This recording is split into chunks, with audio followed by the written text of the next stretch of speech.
today, and thanks to everybody who's listening in. Excited to be here chatting with my new friend Nick. Nick, good to see you again. Good to see you too. Thank you for having me here. Of course, of course.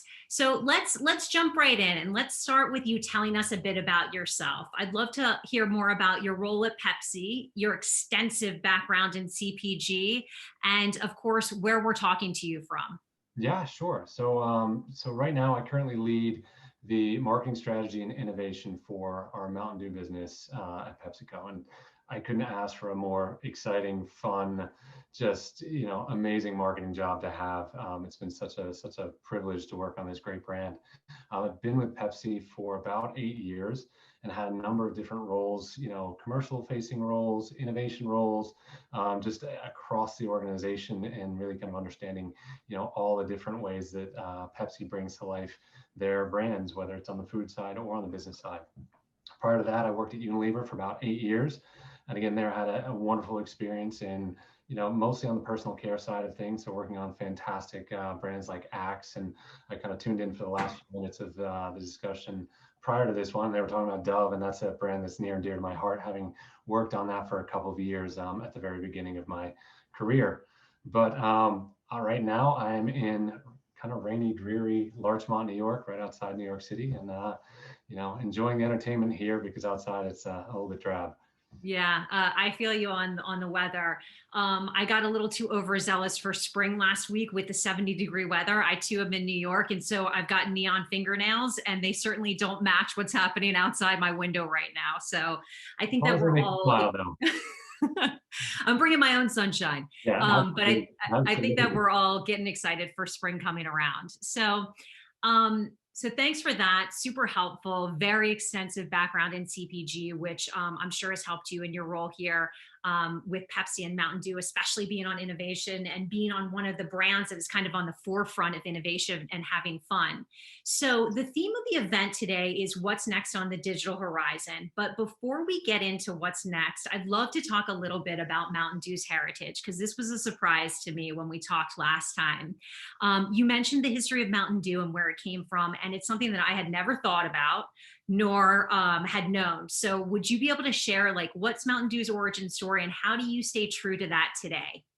Yeah, I think it's understanding where Mountain Dew comes from is critically important, understanding the brand, because it has this fantastic, authentic backstory that brands would die to have. You can't make some of this stuff up. So it was actually developed in the 1940s in the mountains of Tennessee, primarily as a mixer. So people were mixing their whiskey drinks with Mountain Dew, and from that origin, it just had this very truly unique taste that everybody in the area wanted to kind of participate in.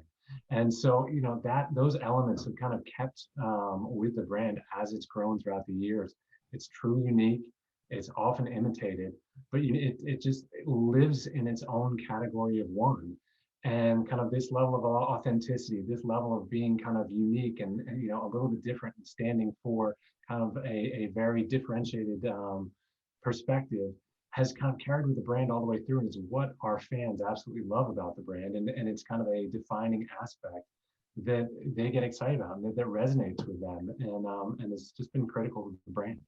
Yeah, one of the things that we talked about when we last spoke is that notion of uniqueness and how most of the other brands and flavors have a counterpoint. So you've got your Pepsis and you've got your Coke, you've got your Sprites and you've got your 7-Up, but Mountain Dew kind of stands on its own. And because of that, it has that loyal fan base, people that are ravenous for it. So out of that rich history and that authenticity grew this extremely loyal fan base, which is lovingly referred to as Dew Nation. Absolutely. So can you tell us a little bit about them, who they are, where they are, and what platforms you use to reach them? Yeah, I mean, Dew Nation is why we're here. This is why I have a job. This is their brand.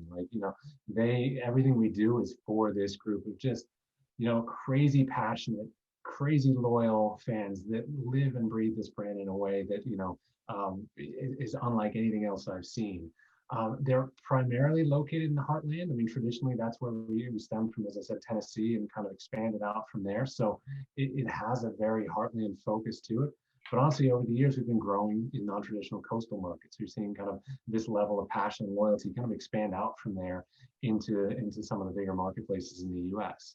But they are absolutely kind of the essential heart of this brand, and making sure that we stay connected and understand them and listen to them and talk to them and engage with them is kind of one of the keys of the success of this brand.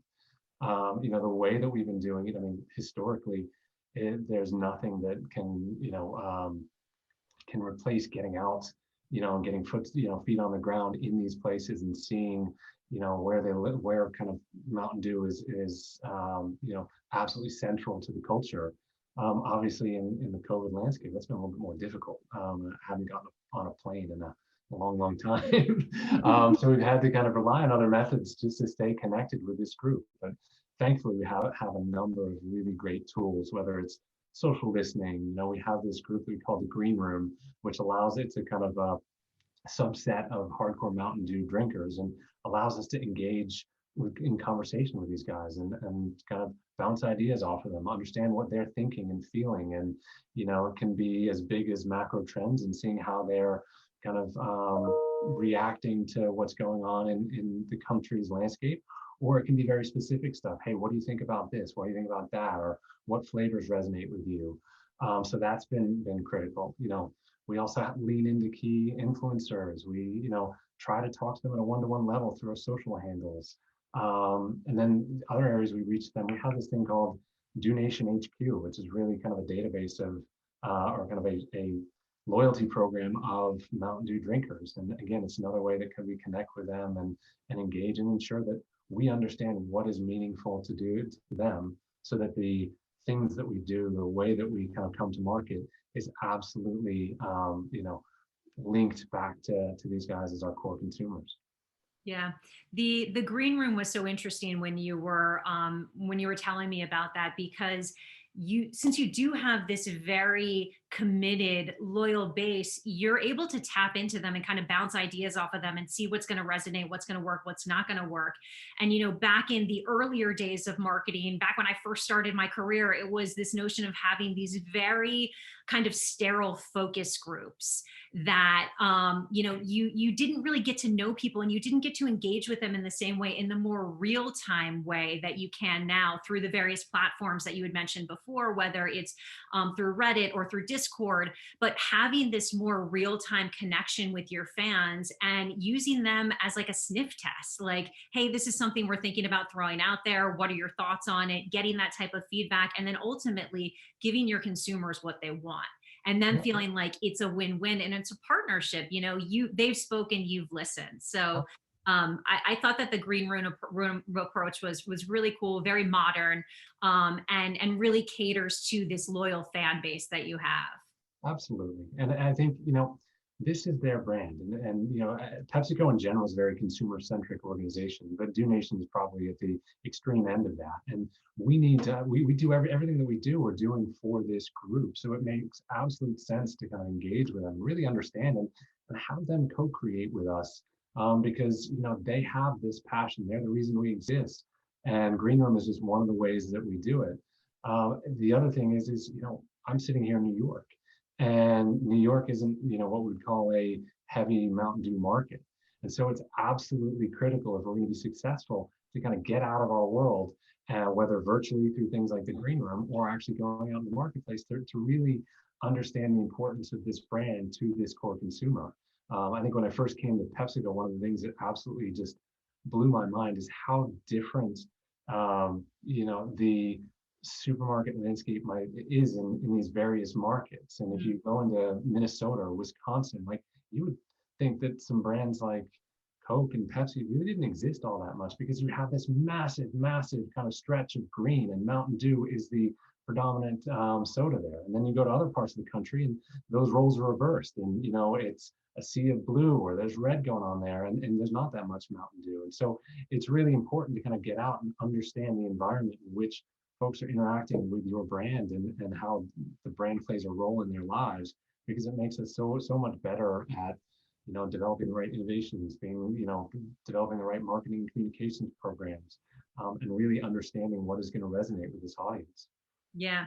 And it seems like we're going a little off script, so I hope you don't mind. Um, I'm a type A, so I prepared a script, but Okay. um, it seems like you guys you've tapped into that localization in a way that a lot of other marketers were forced to do over this past year, because the situation within the country, based on what was happening in terms of sheltering in place or lockdown, or what was happening with the pandemic, really challenged marketers to go from a one size fits all approach to speaking to people and communities in a more localized way. And it sounds like you guys have already been doing that. You understand where your consumer, where your fan base is, so you learned those lessons early on, and you can't just go out with a one size fits all approach. You really have to talk to your consumers in a much more targeted fashion, in a way that's going to resonate with them. Yeah, absolutely. And honestly, like I give a lot of credit to of our marketing leadership, because we actually have a setup where we have a lot of really strong, great marketing talent out in the various markets that, are really understand what's going on at the local level and can help kind of take what we know about the brand at a kind of macro level, but bring it to life in such a locally relevant way. And so this model has allowed kind of a level of consistency. So it always feels like it's coming from the same brand, but can be really tailored into kind of the local nuances that says, hey, you know me, you understand me, you get me. And so, the teams that are out in the marketplaces and their counterparts of mine, they're fantastic. They bring that knowledge to the table that make every one of our marketing programs that much better. I mean, one of the greatest examples we have is in Mountain Dew, kind of in Dew Nation as a whole, you know, living in the outdoors is such an important kind of aspect of our core consumer's life. But that means so many different things depending on where you are in the country. It can mean hunting, it can mean fishing, it can mean hiking, it can mean snowmobiling. I mean, it all varies on where you are. And then on top of that, there's seasonalities that kind of vary throughout the year.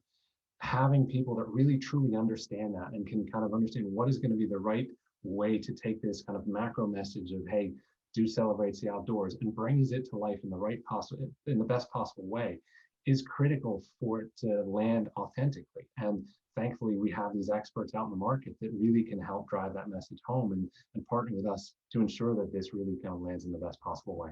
Yeah, you got boots on the ground that can really speak to those local audiences, and make them feel heard and valued, which is so important. And I think that you're touching on a notion of something that would potentially get to farther down when we talk about trends, but this notion of personalization at scale. So, you guys are a national brand, clearly.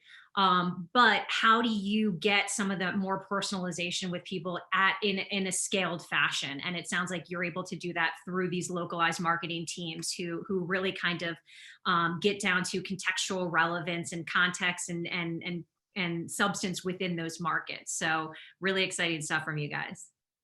Absolutely. Okay, so now back to the script. Okay, so let's talk a little bit about some of your recent work. So we know where you came from, we know who your fans are, but let's talk about some exciting projects that you've worked on. Yeah. So we'll start with Major Melon, although I'm surprised that I don't see Major Melon in your background. We didn't talk about Frostbite. Yeah, So I rotate them. We go through so many. We have such a wonderful portfolio of flavors, and honestly, I have the best design team in the business that kind of creates these just fantastic images and kind of characters for our flavors. And so I got to do them all justice just to kind of mix things up. So I love Frostbite. it. Not playing favorites. Good for No, you. no. Major Melon's been up there, but we've got Frostbite, we've got Maui Burst, we've got some amazing flavors that kind of keep us engaged in our Zoom worlds.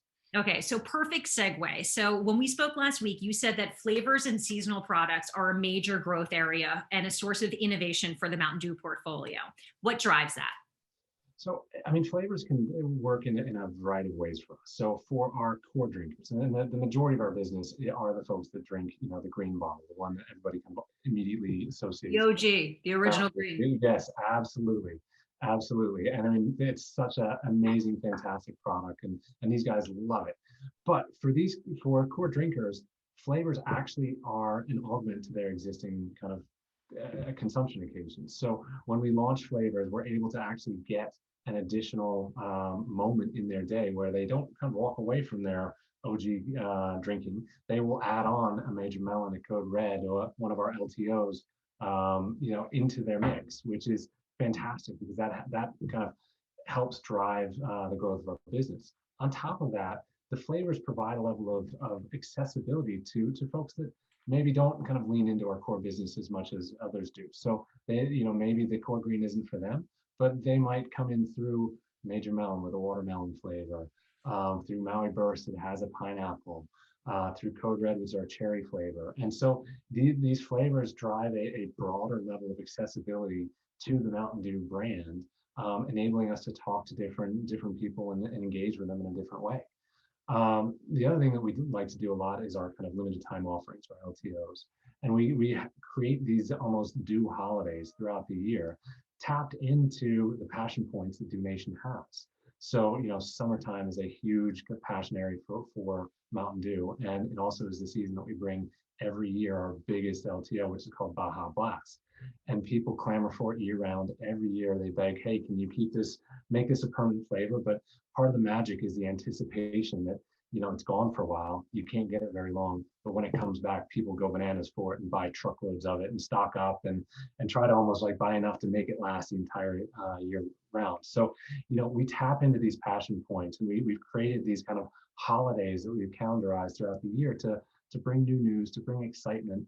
But one of the things we have to do is we got to make sure that they stay fresh, because you can't just repeat the same thing over and over again, because people get bored after that. So while the holidays themselves may stay the same, some of the flavors change. Like Halloween probably is the best example of it. We've got this flavor called Voodoo. Mm-hmm. It's a mystery flavor. Every year we change up the flavor. So folks are trying to figure out, what is it? What is it? What candy is it going to be this year? We purposely make it a little bit ambiguous to drive discussion. So people will have people passionately saying it's candy corn, no, it's Swedish fish, and they'll go back and they'll try it again, and they'll argue back and forth on this until it gets revealed towards the end of the Halloween season. But every year they anticipate, all right, what flavor is going to be this year, and am I going to be able to get it right? So it really kind of taps into that core consumer love that Dew Nation has for the brand. Yeah, I love that. It's reminiscent of the mystery Dum Dum lollipop that is like that. It was like a clear color, so you could never really associate what is the flavor with the color. Yep. So I can only imagine that the best way to guess the color of the flavor of the Voodoo is to drink it with your eyes shut. Don't let that your visual sense be a cue to what it tastes like. And then I'm sure that all of your Ravenous fans have a very sophisticated Mountain Dew palate, so they're able to kind of hone into those nuances.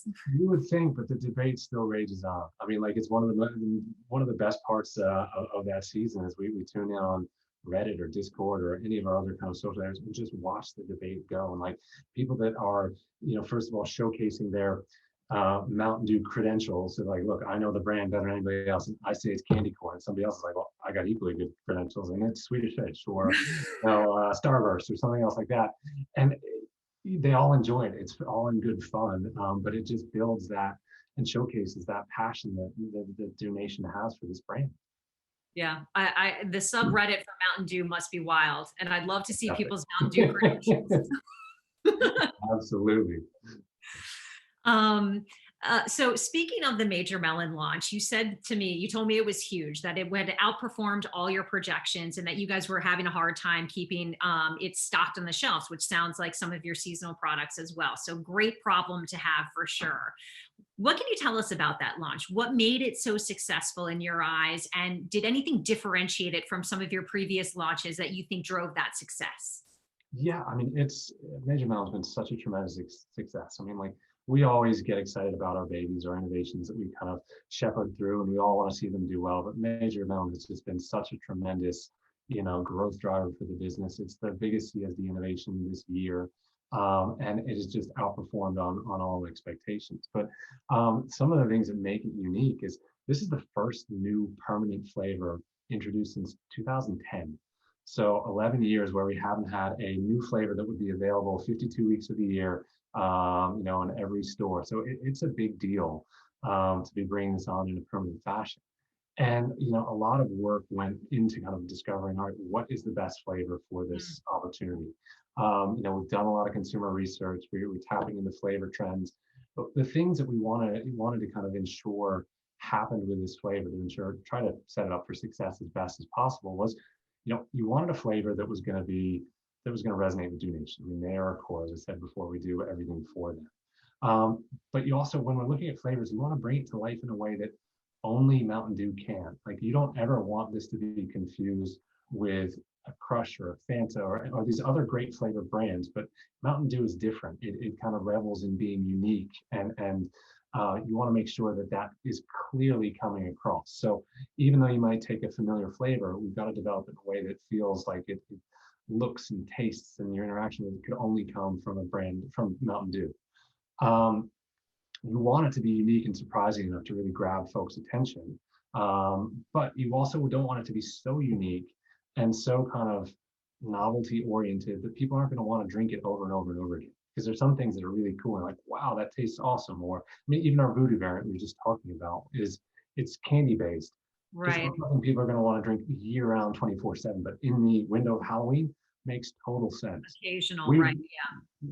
for something that's going to be out there permanently, we want it to have that kind of drinkability that people are going to want to tap into year round. I mean, the thing that we're really excited about though is there is a natural kind of linkage between watermelon and summer, and so we haven't even hit the warmer months yet. So if it's doing this well right now, I can't wait to see what it's going to do when we get into summer. So anyway, those were kind of the aspects that we kind of looked at as we were building out the flavor profile. Watermelon as a flavor itself resonated. It kind of ticked all of those boxes.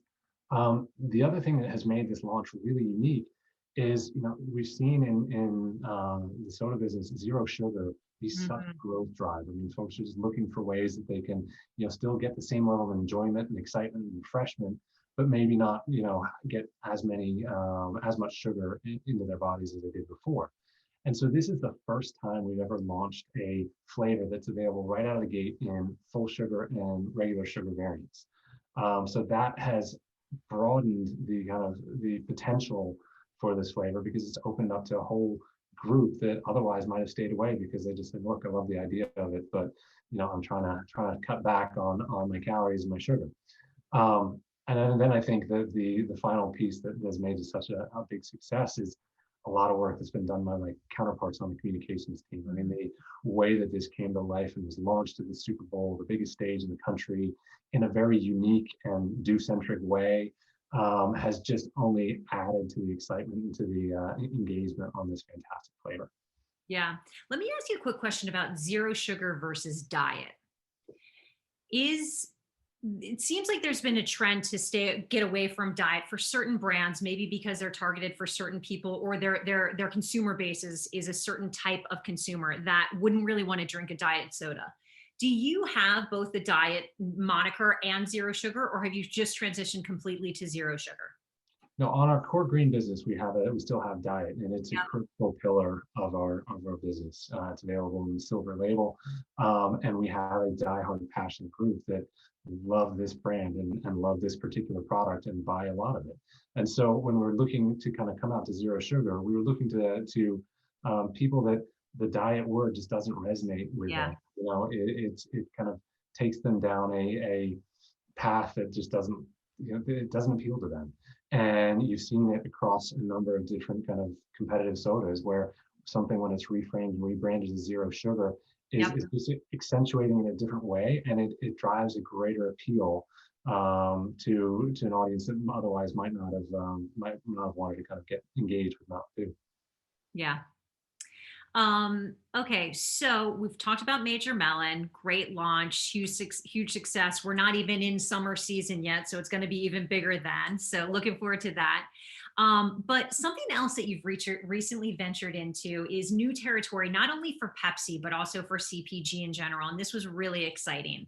Tell us a little bit about Game Fuel. What drew you to the DTC world, and what have you gained from a data and audience insights perspective in doing so? Yeah, I mean, Game Fuel is such a interesting and fantastic product. I mean, just as background, it's a functional drink that's been specifically developed with gamers to help improve gaming. So it delivers alertness, it delivers accuracy, which are two very important characteristics when you think about kind of spending time in front of video games and really kind of being precise and engaging and just living that gamer lifestyle. So this was something that was critically important to that world and very authentic to that world. So as we looked for ways that we wanted to develop and grow this business, uh, putting in a heavier emphasis on e-com it seemed to make a whole ton of sense because when you think about the gaming occasion, for the most part, it's done at a residence or someone's house, or it's not something that's an on-the-go type thing. It is a little bit on mobile, but the group of gamers that we kind of are focusing on, the hardcore gamers that grind for 10 hours a day, like that is in front of their console and usually at home. So having something like leaning into a channel that really kind of delivered the product in bulk right to the door, right to where the kind of the gaming occasion exists, made a ton of sense. And so as we kind of thought through, right, what's the best way to bring this to life within the e-com space, having a direct-to-consumer site that served as kind of the center of gravity for the brand, really just, it felt right. It allowed us to really engage and build a very gamer-first, platform that really resonated with these hardcore gamers.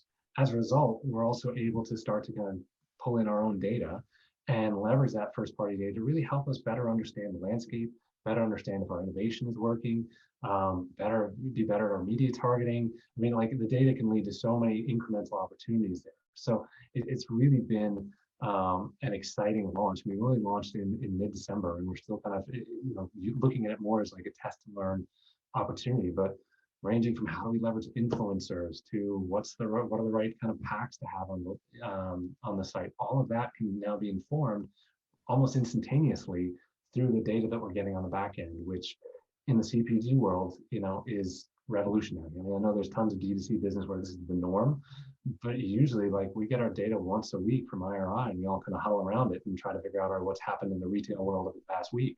Now I can log in and look at the back end and see what's happening right this moment, in which part of the country, what products are working, all of this kind of rich data that you can then take in and use to become better at delivering what consumers want. Yeah, you guys must be the envy of the rest of the Pepsi portfolio because you actually have a handle on that first party data. Yeah, I mean, the idea is as we build this out, how can we then take the learnings and spread them across, the rest of PepsiCo, and so that people aren't starting from scratch the way we did when we started to build out this direct to consumer site, whether it's how it operates in the back end to the way that we've leveraged the data that worked versus where it didn't work, and even refining our targets. While Mountain Dew is absolutely playing in the gaming space, some of our other brands across, whether it's Frito or our energy brand Rockstar, or some of these other brands that are absolute critical parts of our portfolio, also play in the gaming space. So our learnings on who the gamer is and what they do can be absolutely used and transferred over to those brands for their benefit.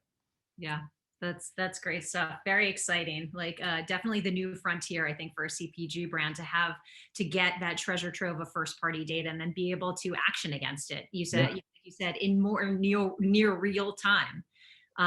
So that's great. All right. So we've talked about, one second, I got a window here that I can't get rid of. I'm like, where am I? Okay, so we touched on Mountain Dew's history. We heard about the birth of your fan base and some super successful launches from this past year. So let's come back to the theme of the summit, and that's what's on the horizon for Mountain Dew. I'm sure everybody wants to hear what's next for you guys. So the word innovation is in your title, and this past year has shown us that necessity is the mother of invention. And our skills as marketers and media partners were really put to the test this past year. We had to find new ways to listen, respond, and be extremely agile in order to react quickly to an ever-changing situation that varied so much from region to region, place to place, and time to time. So what have you learned about your brand, your fans, or even yourself as a marketer over this past year that's helping to shape innovation and what's on the horizon for Mountain Dew in 2021? Yeah, I mean, I think everybody has responded to this pandemic differently. And I think that's one of the kind of key things is there is no one size fits all answer. There is no, okay, we're doing this, now we're going to do, exactly this. I mean, you're seeing it kind of manifest in different ways where, there's a large chunk of the population that is leaning into the indulgent space, that wants these simple pleasures, these treats to just give themselves a moment, because everything out there is hectic and rules are changing, and it's been tragic what's gone on. So if people can just take this moment to have a break and, just have a moment of peace with an indulgent treat, that's something that we've seen kind of take off from a trend standpoint. The flip side of that, health has been central to everything that we've talked about over the past year. And there's a ton of people now are saying, I got to take better control of my health, which means making different choices in how I eat and I drink. And so there's focus on the zero sugar side of things and on the different kind of benefits that ingredients can provide. And you're seeing people kind of be much more choiceful about what they are eating and drinking to try to take better control over their health to avoid, future downfall or future things that may come their way. So two same kind of stimulus, but two very different responses from the consumer base. I think one thing is universal is that there's an ongoing need for a break. And so the importance of humor has never been kind of stronger. So you see that coming to life in a lot of the communications that we've been doing recently, where humor has played a central role in just getting people to take a moment to stop and smile. I mean, I think the work that my counterparts in communications came up with Bob Ross is a perfect example of that. And just taking a break and just enjoying, like, he is the most zen, peaceful kind of persona ever, and kind of linking that with an indulgent break with Mountain Dew. I mean, like, it's funny, and it's just, it allows people to kind of, not feel stressed for a moment. Exactly. Flexibility absolutely continues to be critical. So, no, I think the last year has proven nobody understands what's coming around the corner. So you just build contingency plans and then flex when it happens, and, live in the moment a little bit, enjoy the ride, because, you can't change it and you never know what is going to come next. So I think we try to build that into everything we do on the brand side of things. As far as what we're looking at in 2021, I think, looking for ways to continue to surprise, delight, engage, and do the right thing for our core users and for Do Nation. And I think, while this isn't something that my team owns, I think you just saw the announcement with the launch of our energy drink, Mountain Dew Rise, and the partnership with LeBron James. I mean, how amazing is that? How, like, the team on that ran that has done such a fantastic job. And it's just another way to kind of lean into a space that is absolutely right for the Mountain Dew brand and bring it to life in such a fantastic fashion. So there's a lot more exciting things on the horizon. I can't give them all away here, but the one continual thread you'll see is, how is this right for Do Nation? How is this going to continue to make their, like, kind of be relevant in their lives and just build upon the passion that they have for this great brand? Yeah, I love that, because it sounds like you're balancing the need and the want to appeal to a wider audience, but at the same time not sacrificing your core in doing so. So I think that if you're able to marry those two things and do that well, like you have as a brand, then you've got a really powerful thing going. So kudos to you on that, for sure. So the other theme is TrendWatch. We talked about what's new on the horizon, or what's going to be coming up on the horizon. And the next thing is TrendWatch. So I've got two questions for you. And the first is, what marketing or media trends do you think that we can say goodbye to from the past couple years? I mean, I think the biggest one, I'm sure this has probably come across in a number of these kind of fireside chats over the past couple of days, is, the ease of tracking and the ability to know more about the consumer than they would really want us to. I think, all of the privacy stuff that is kicking in, whether it's, the iOS 14, whether it's some of these, all of the kind of implications of that, consumers are getting much more control over what information they do and don't share. And so being able to rely on that as a key driver of how we innovate, how we target, how we're doing that trend is gone.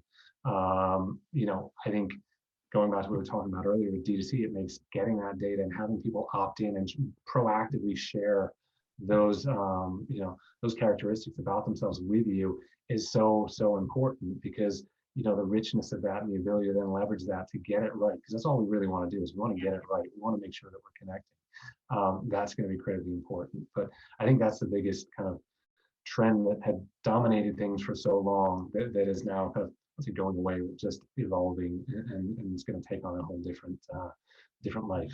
Yeah, you're reading my mind, because I made some notes to myself and said that those were the two big things that I thought. That's and a one size fits all marketing approach, but the PII information and the trackable, being able to track consumers, you get such a richer engagement from somebody who's opted into something. So for years, marketers and brands and all of us have just been kind of following people around, whether they knew it or not. And I think that the fact that some of that is clamping down, but now you have more opportunities for people to volunteer, to raise their hand, say, yes, I want to give my information to this brand because it's meaningful to me, because I like their products. For whatever reason, you've got such a richer engagement there, and you can gather so many better insights that are going to help you and your brand build. So I don't think that that's necessarily a bad thing for brands. While it may be hard right now at first for marketers and brands to find people, and to get into those insights, I think in the long run, we're going to have better relationships with our consumers. So that's a good thing. I do think so. I do think so, because they would have known that they have chosen to be part of your world. And so then at that point, you also know that the engagement that you're going to get, the output that you're going to get from them is going to be that much richer, because they want to be able to be included. They want to be able to share their opinion. And, we, on the Do brand, we work really hard to try to kind of foster as much as we can one-to-one connections. I mean, obviously that's not scalable, but little bits and pieces within Do Nation to really showcase that we want to be engaged with. We want to understand what's important to them so that we can, go about and bring to life the best products, the best communications, the best things into their world. And so I think we've got a whole group that's focused on fan engagement and trying to kind of foster those relationships. And I think, in isolation, you wonder, is this driving enough impact? But when you start to see aggregate it all together and see kind of the stories, and then watch somebody that you may have engaged with start talking about it proactively, to somebody else you might have engaged with, and watching the ripple effect go beyond that, it adds a level of credibility and authenticity to your brand that, it's hard to buy with media dollars. And I think that is exciting, and it takes time. It absolutely takes time to do, but it's essential to kind of remaining relevant to this, core Do Nation. Well, it's that advocacy that really, like you said, you can't put a price on that, because that's what helps your business grow exponentially. And it's where your brand is building its brand based on the people that are the loyalists. So building out that advocacy and having a brand that has such an authentic fan base, it's hard to achieve that for other brands. I'm sure people that that have a brand that just don't have that type of engagement or that loyal of a fan base. So you definitely have something unique on your hands with that. I'm lucky. I say that I'm absolutely lucky to be able to work on this fantastic brand. I mean, if you can't have fun, if you can't be motivated, engaging with this great crew and building products and communication for them, then something's wrong. Yeah. Okay. So last question from me. What trends are you excited about, or are you keeping your eye on in terms of marketing media, to help further innovate for Pepsi and Mountain Dew? I think specifically from an innovation standpoint, one trend that we're just continuing to kind of keep tabs on is this blending of categories. So you're seeing, well, to use an example, you're seeing something like sparkling water now start having caffeine in it. And so there's an energy aspect to that. You're seeing protein get added to a lot of different drinks. You're seeing various functional benefits and things that are originally were kind of on the fringe side, like nootropics and other things, starting to kind of blend into the world of mainstream. And so watching that and understanding, how is that relevant to our world, or is it relevant to our world? Because absolutely it's relevant to the beverage landscape, but you've got to put Do Nation at the center of it and understand, is this something that's going to be meaningful to them and expected from our brand? And so that's something we're keeping our eye on as we look beyond 2021. Yeah, I got to tell you, the liquids category overall has definitely taken off over the past year. I feel bad for anybody that's in food, because I think that consumption is mainly liquid driven at this point. Absolutely. I guess that's our time. Yeah. Emily copied it. Pulling the hook. Pulling you off stage. But thank you guys both so much. I know I just pop up at the end and I'm like, it's time. But you know, it's nice because when you're having such a great repertoire back and forth, you know, the time flies. So we love that. And thank you both so much for being here. This was, you know, a great conversation. And I find it so funny how your backgrounds are so starkly different because Amanda's is so calming. And then we have Nick's with the app. I was just noticing that we're like, these are both fun backgrounds in very opposite ways. So yes, thank you both so much. And we're so appreciative that you joined, you know, our event today. Thanks for having us.